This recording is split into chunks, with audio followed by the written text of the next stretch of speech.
Hey, everybody, it's Elizabeth here. Now is a great time to look at your marketing efforts throughout the year. It's always a time of reflection in December, right? Everybody wants to do a new year, new you, or new year, new marketing initiatives. And so now is a great time to catch up on things because you may have marketing efforts that are coming to a close. Maybe you're winding down for the holiday season. So this is a great time to take an honest look at your efforts to then align or set goals for 2025. If you're one of those fortunate teams that has a company goal already defined for 2025, that's amazing. Take that goal and figure out a way that marketing can help impact it. Obviously, bringing in leads so that the sales team has more opportunities, meetings, things like that to then improve their close rates. Obviously, that's something that you want to do, but just bringing in any lead isn't necessarily helpful, right? It could be a waste of their time. So what I like to start with is taking a look, if you're using something like HubSpot, for example, what I've got here is taking a look at your deals, where the leads came from, deal sources, things like that. There's all kinds of different reports in HubSpot that you can pull. You do not need to be a reporting guru in order to find them in HubSpot. You can use customer journey reports, funnels, even attribution. And there's even an AI report generator, which it does a decent job. It's not perfect all of the time, but it does a pretty good job if you've got a simple report to pull. But basically let the system tell you where the leads are coming from, right? It also doesn't hurt to actually talk to your sales reps. Ask them, get information from them, and see what's been helpful, hurtful. Hurtful is a kind of a funny word, but you get where I'm going. So if it's obviously every company wants to increase sales, increase revenue, so that's kind of an obvious one. But if you're having issues, let's say you've gone to the email tool in HubSpot. I'm in the test portal, so this is all just bogus data. If you notice that your scores are low, you have high hard bounce and unsubscribe rates, it's probably because your data is gross, right?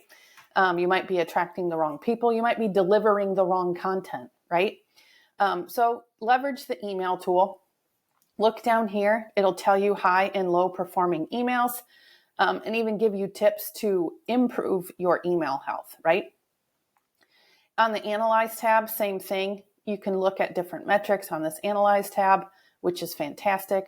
But the other thing that I actually like doing is to edit the columns here. You can see there's actually quite a few options here that you can add to help further inform your efforts, because this way you can see, all right, this one had a high open rate. This was the subject line. It was delivered to this list, blah, blah, blah. If you're having, like if one of your objectives is to clean up data and you've noticed you've got a lot of contacts, let's say they're missing a first name or something like that, there's things that you can do, like considering adding to your default forms, right? You can make certain things required. That way, over time, you'll get better data in the long run when anybody creates a contact, a deal, something like that. The other thing you can do to help your data hygiene efforts, if that's one of your 2025 goals, is to market smarter, right? Is to set up views, or you can leverage the list, active lists, that will help pull in different information. So maybe contacts missing an email, or contacts missing a first name, or something like that. You can do things like that inside of HubSpot to help your marketing efforts. If you're also having email health issues, you want to improve your marketing efforts overall. I'm not even going to say necessarily email health. Another thing to look into is lead scoring. You can see this is new in HubSpot, a new tool. They've always had HubSpot score, but this one actually divides the score into fit and engagement, which is really awesome. So the fit, use your ICP to figure out who it is you want to sell to. Obviously, you're going to entertain almost any person, right? But there are some buyers that just aren't an ideal fit, and that's okay. Take that fit, base it off the ICP, work with sales and service to get that figured out. And then the engagement score, use your metrics inside of HubSpot to then calculate the lead scoring. You can then pull lists based off of lead score. You can do high fit, high engagement, things like that, and then leverage those people and talk to them differently. The other thing too is to take an honest look at your content and compare that to the customer journey, right? What pieces of content do I have at the right stage? You don't want just all awareness or just all decision. You want some consideration content in there too, which leads me into my next question about delivering content at the right time. So yes, you want to align that with the buyer stage, right? But you also want the content to be relevant and useful, and you want it to be positioning you as an authority figure in the space, right? An expert, somebody that they can trust. So one thing that I've seen great success with is actually talking to your sales reps, asking them about the questions that they get, not just objections, but questions in general, when they're doing discovery calls, demos, anything like that. And then use that to back into different content types. So, for example, I'm going to use my previous job. I worked at a payroll and HR software company, right? And HR does a lot of things on a schedule, right? Every year at this time of year, they have to prep for year end. Every department that runs payroll needs to do that, right? And that's a known thing. The other thing they have to do is, open enrollment for benefits or performance reviews at a certain time, things like that. And I know performance reviews kind of ebb and flow, right? But my point is, if you deliver them helpful content ahead of when they actually need it, that helps them organize it for when they actually do need it, then that's a win, right? You're going to get more engagement, better quality leads, and you get the opportunity to surprise and delight someone, which is always super fun in my opinion. The other thing that I like to mention about HubSpot is all over HubSpot, there's these little hidden nuggets, like little gems that make your life easier, right? On the campaigns tool, for example, if you're using campaigns in HubSpot, there's this compare campaigns feature.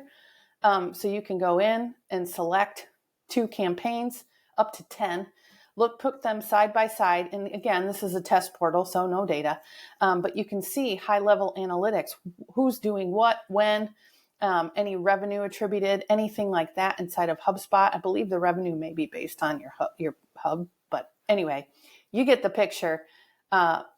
Use campaigns to help you, inform your marketing decisions, right?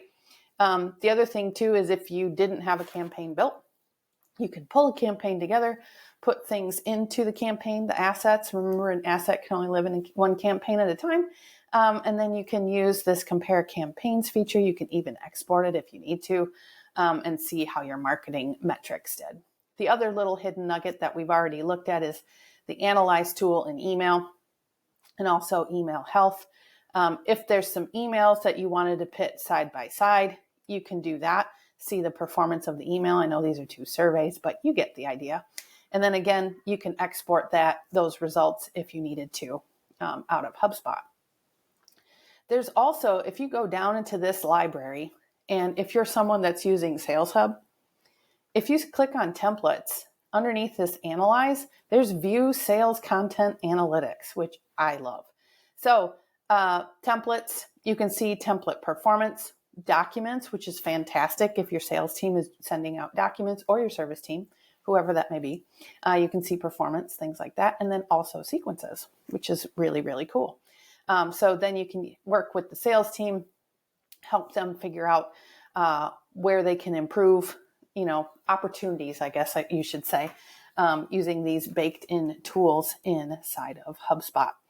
But definitely do, on your radar should definitely be a content audit, and even just an overall processes, right? Because just because you've done something one way doesn't mean it's working. So take an honest, hard look at it, right? Decide what is working, what's not working. And if it's not working, why isn't it working? Get to the why, right? If your emails aren't getting opened or your pages aren't converting, maybe you're just not talking to the right people, or the content you have isn't relevant. And I'll give you a big fat For instance, example, at my previous job, I ran a webinar and it was just for the payroll persona, right?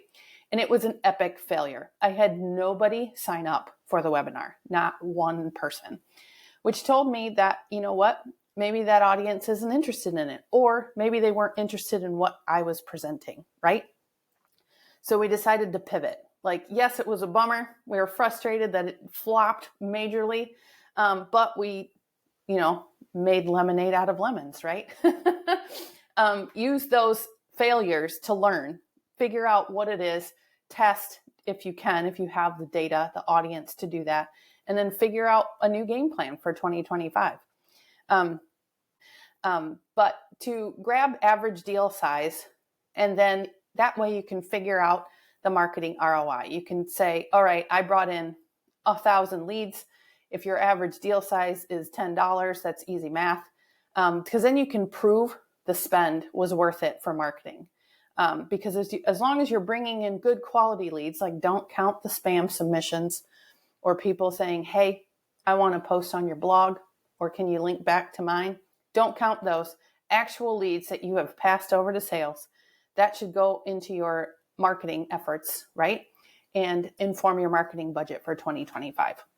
And I know deal size, average deal size, it could be low, it could be high, but at least then you're going to get a ballpark estimate of how much potential the marketing efforts brought to the sales team, right? And this isn't a knock on the sales groups. We love our sales teams. But that way you can just prove, hey, this is how much potential we had. Just a thought on that. But then also look at that yearly goal for your company. Obviously, there's always a revenue one, right? If there's anything else, figure out how to break those down into smaller, attainable chunks, something quarterly, right? Make that a SMART goal. So make it smart, measurable, attainable, all those good acronyms. Break it down into things that are a stretch, but they're attainable. So don't make it impossible, because that's going to be frustrating, right? And then figure out a way to have HubSpot record that stuff for you, right? There might be a baked in report from the report library over here that you could use to inform or, track, there we go, your goal progression or your rock, whatever you want to call it. But if there isn't, you can always create a custom report here. And then my favorite thing in HubSpot is you can have this emailed to you. You don't even have to log in. If you need to send this to someone like a manager, VP, C-suite person, email the dashboard. You can set it up as a recurring email. Same thing with reports. Email it to them so they know, hey, this is what marketing did this month. It's helpful. People usually like it, but be proactive instead of reactive. Anyway, good luck. Let us know what you're going to do in the comments to prep for marketing in 2025.